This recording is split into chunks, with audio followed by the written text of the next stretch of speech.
Today is November 2nd in the year 2000. I'm Karen Herman with the Archive of American Television, and it is my pleasure today to be interviewing actor, producer, and director Leonard Nimoy at his office in Beverly Hills, California. I'd like to spend a few minutes talking about your early years, and the first question is, what was your name at birth? Same, Leonard Nimoy. Did you have any nicknames growing up? Lenny, Dimples. Right from the start? I'm sorry? Right from the start? Yeah. When were you born?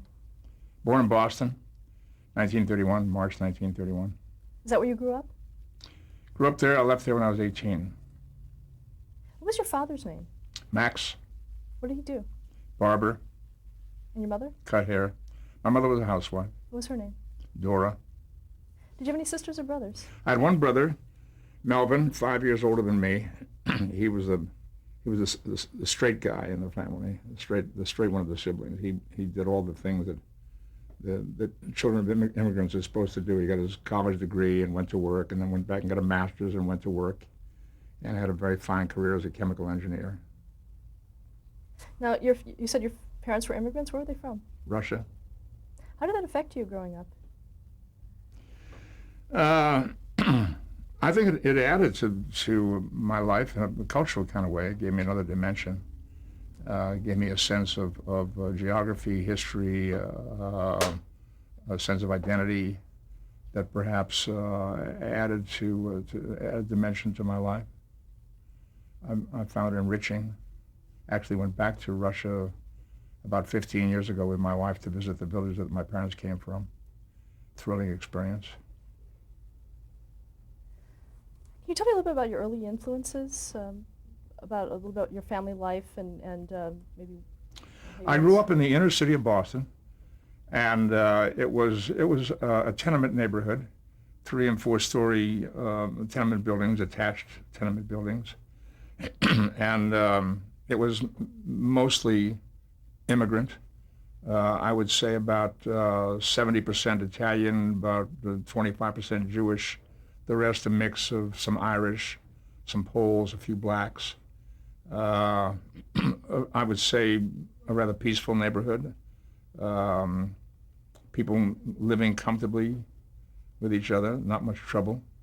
There were a lot of shopkeepers who dealt with their Italian clientele. There were shopkeepers who dealt with the Jewish clientele. My family was Jewish.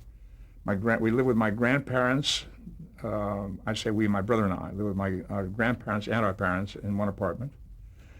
And my father's barber shop was only about a block from where we lived, so he walked to work in the morning, 2 or 3 minutes away, and came home for lunch and then walked back, except on a very busy day, in which case somebody would bring him his lunch in a brown paper bag, and he'd eat a sandwich while cutting hair or shaving people. And the primary grade school that we attended was immediately across the street. So we literally walked about 20 feet and we were at school, my brother and I. And then after the first 3 grades, we moved to transferred to a school that was much further away, about 3 blocks, 4 or 5 minute walk from home. We were in a very tight little neighborhood in the inner city of Boston. Was your family religious? I would say somewhat. The apartment was kept kosher. My grandmother was rather strict about that. So there were separate sets of dishes for dairy and meat, which is the traditional way of keeping a kosher house. And we were somewhat observant. I was bar mitzvahed. My brother was bar mitzvahed. There were synagogues very close by. And I actually sang in the synagogue choir when I was maybe 10, 11, 12, 13 years old. Were you a good student?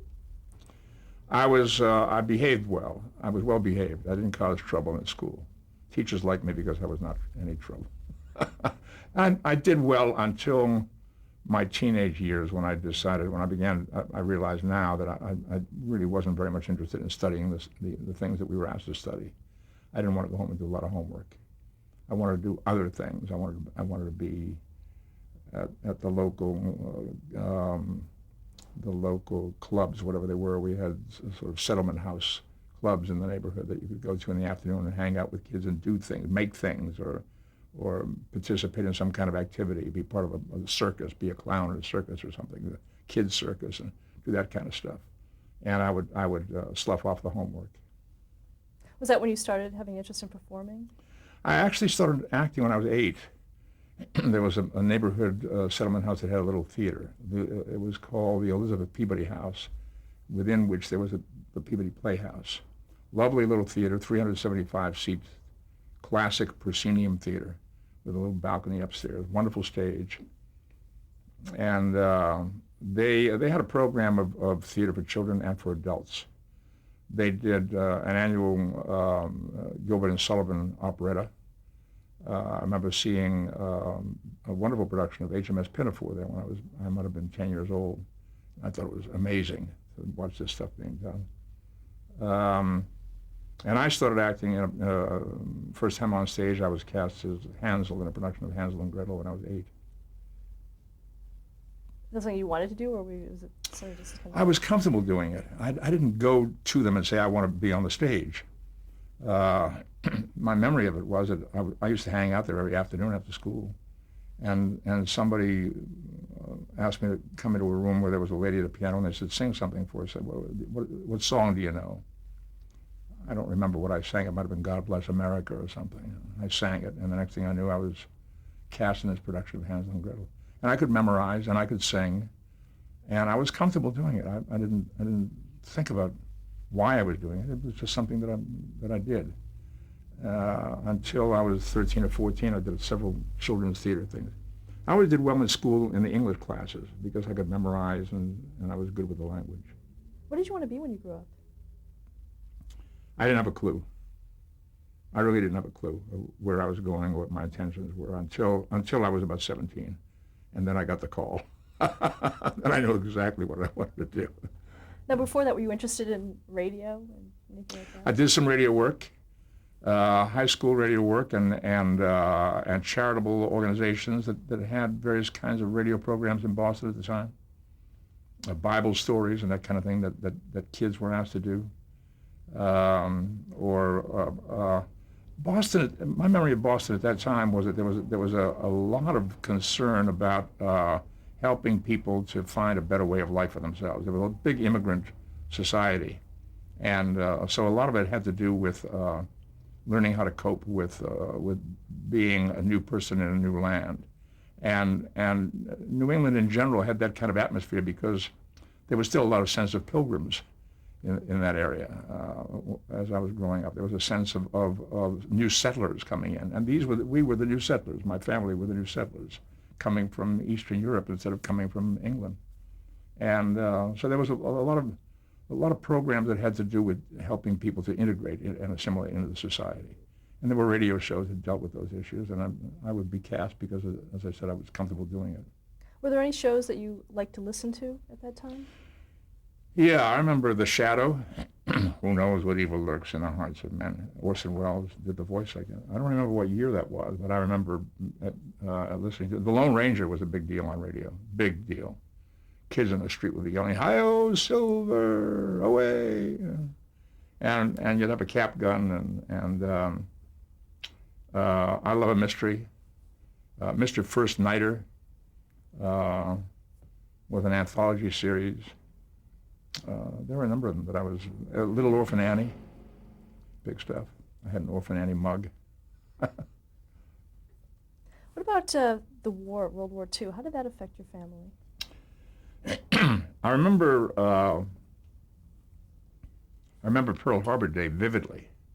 I was 10 years old, and my brother and I had a newspaper route on Beacon Hill.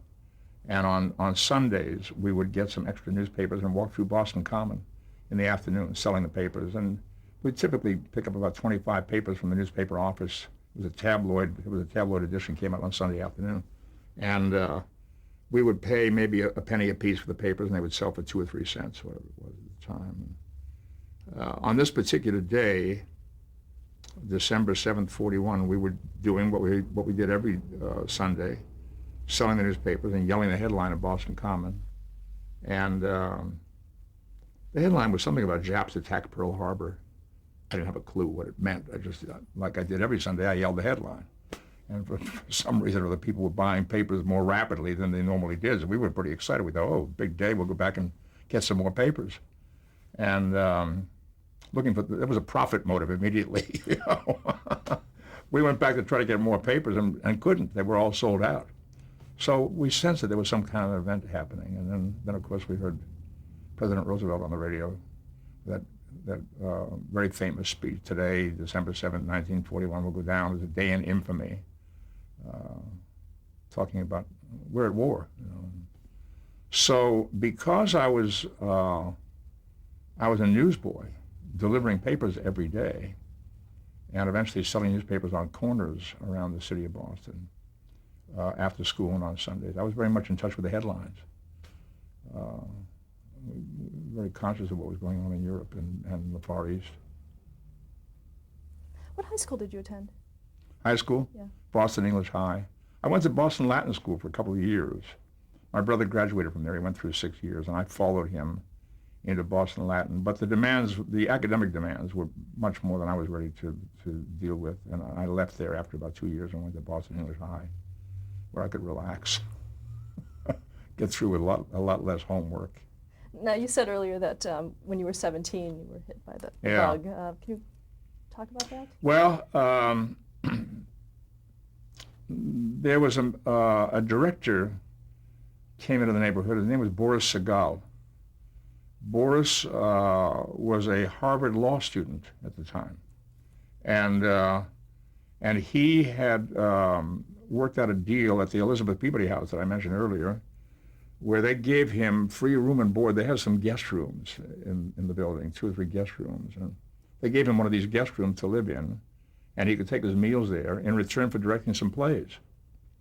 He was broke. He had no money, and he was on a scholarship, I guess, at Harvard across the river, which was a 10-cent subway ride right across the river. And so he began to direct some plays, and I got in touch with some people who were involved in some of these productions. I think he did a Chekhov play and something else, J.B. Priestley play.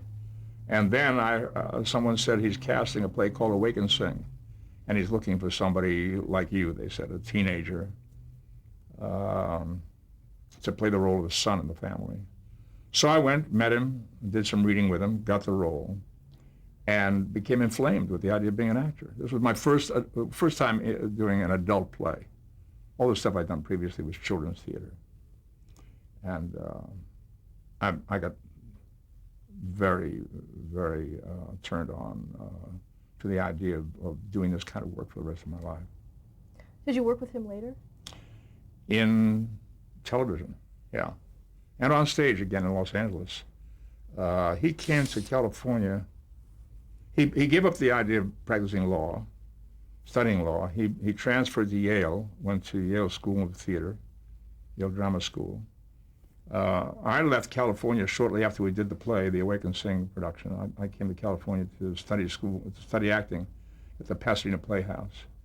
And he and I rediscovered each other a few months later. He actually went to work for a while at Zib Television, which we'll talk about later. He was there as a story editor. And and then later he became a director at, his first directing job, as I recall, was at the Pasadena Playhouse. I was out of the school by then. But he directed a production of Stalag 17 at the Playhouse, which I acted in for him. And then eventually he began directing on matinee theater, and I acted there for him. I don't recall whether we worked again after matinee theater or not.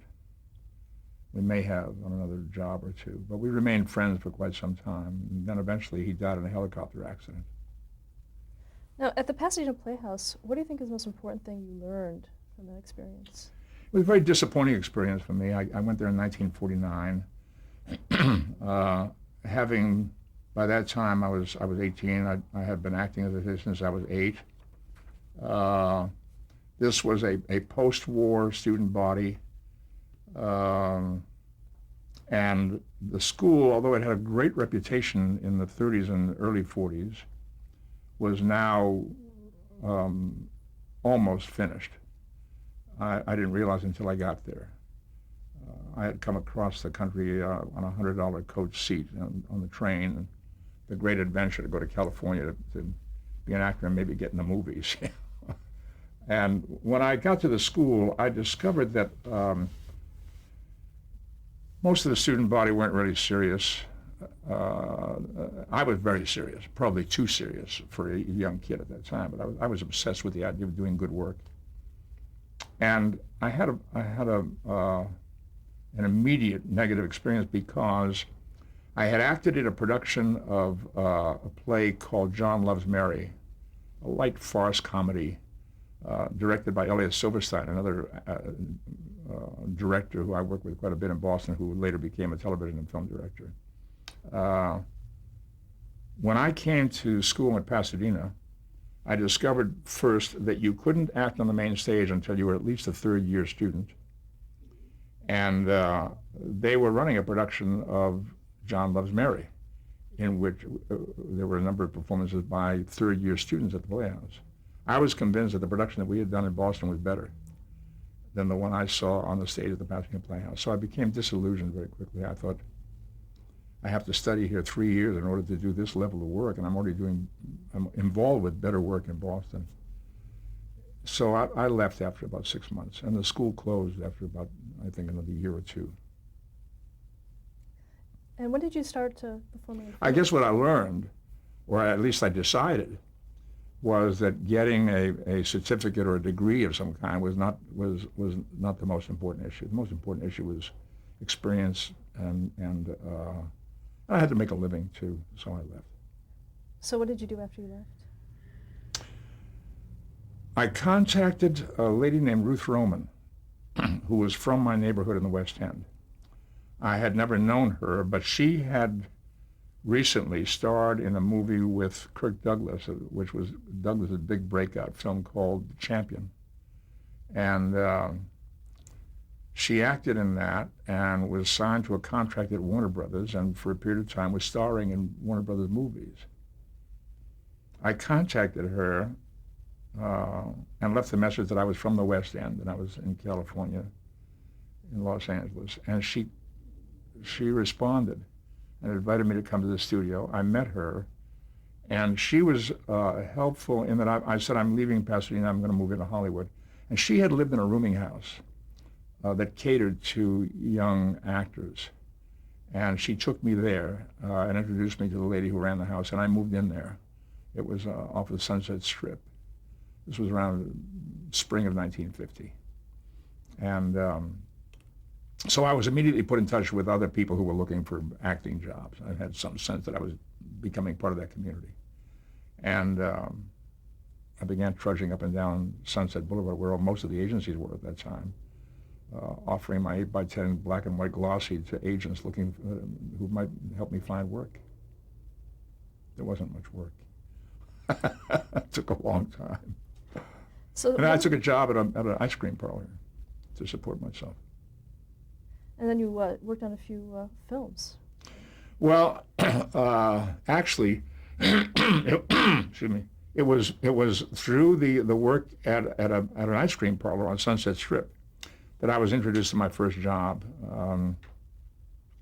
A young guy working there had some relationship with somebody who was on a TV show called The Pinky Lee Show. And they offered him a job, and for some reason he couldn't or wouldn't take it, and told me about it, and I went and got the job.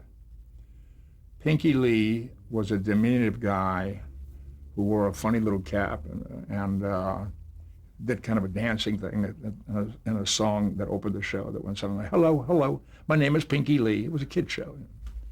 And so he did song and dance stuff. And they also did, this was live, by the way, live television. They also did sketches, comedy sketches that would last 3 or 4 or 5 minutes. So there was a sketch which was a kind of classic burlesque comedy farce story where there's a little fall guy, like a Pinky Lee kind of guy, who was maybe on a forerunner of Jerry Lewis, if you can imagine that. And the sketch was about mistaken identity. The crooks, the really bad guys, who are looking for some money that's been stolen and think that he's got it. So we're chasing him, and I became one of those bad guys. We're chasing Pinky, and he doesn't have it, but we think he does, so we're going to get hold of him and really work him over and interrogate him in a very tough way. My character was called Knuckles, and the reason he was called Knuckles was he was constantly cracking his knuckles. And there was a guy off camera who had these little boxes made of very thin wood that in which you bought strawberries. And each time I did this, he would crunch that wood into a microphone, and you'd hear crack, crack, crack. And that was the joke of Knuckles, the Knuckles character. We rehearsed for 4 days. There was no union, no actors union covering television at the time. We rehearsed for 4 days and excuse me, did the performance on the fourth night. I don't remember whether it was a half-hour show. I think it was an hour show.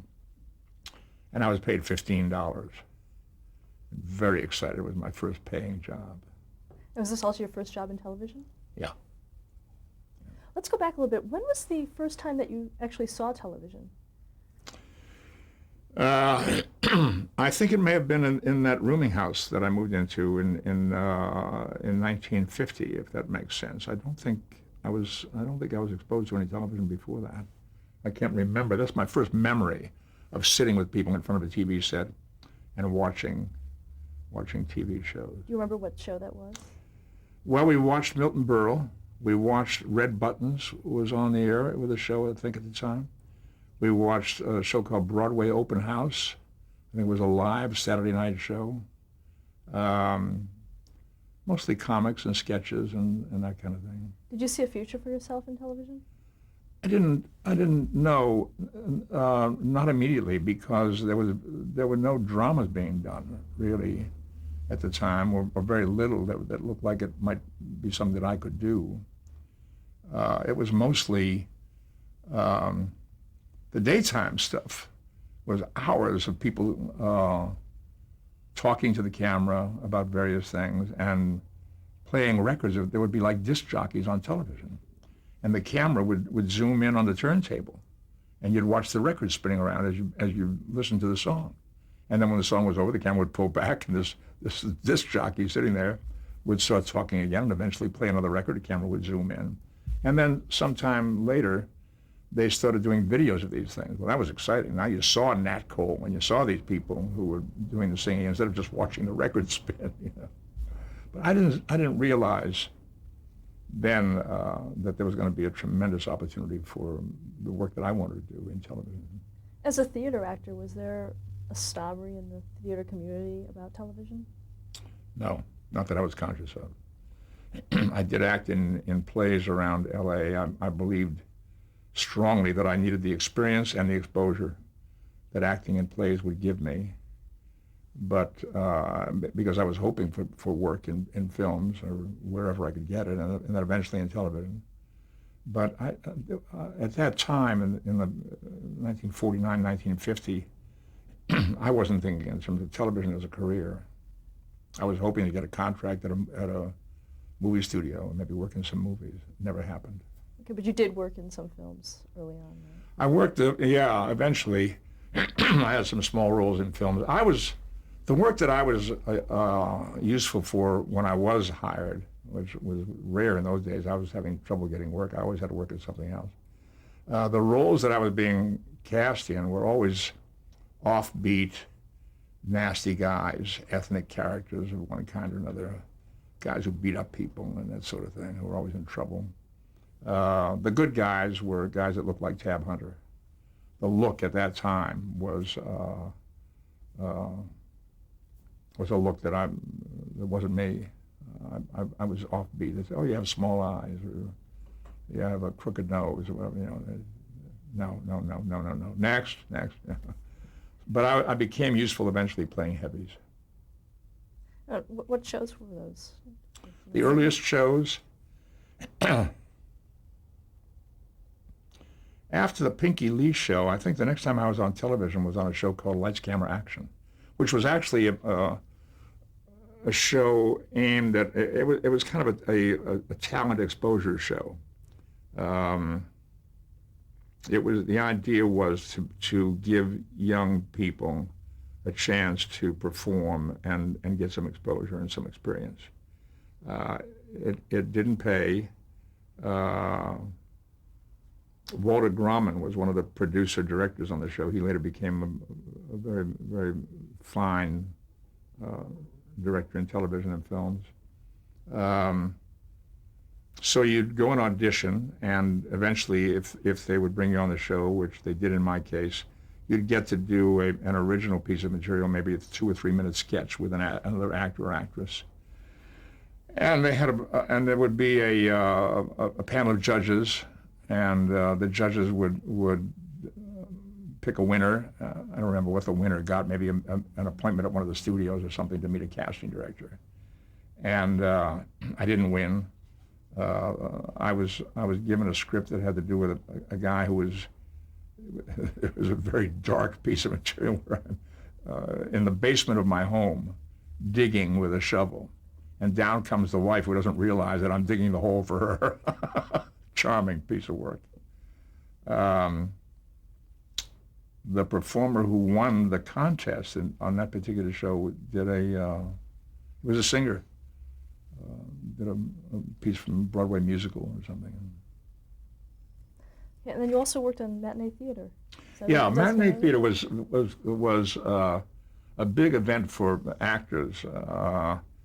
It was a daily live dramatic show, 1 hour each day. I think it went on at noon every day. So there was a constant turnover of talent needed. There would typically be a named star or two in each show, and then there would be work for other people. The process was you'd rehearse. For example, if you were going to be on Friday's show, you'd start rehearsing on Monday. And you'd rehearse Monday, Tuesday, Wednesday, Thursday, and then on Friday you would do the show live at noon, and then you were done. And it was a highly organized, very well, skillfully organized operation. Each day, another show went into rehearsal. So on Monday, the Friday show started rehearsing. On Tuesday, the following Monday show started rehearsing, and so forth.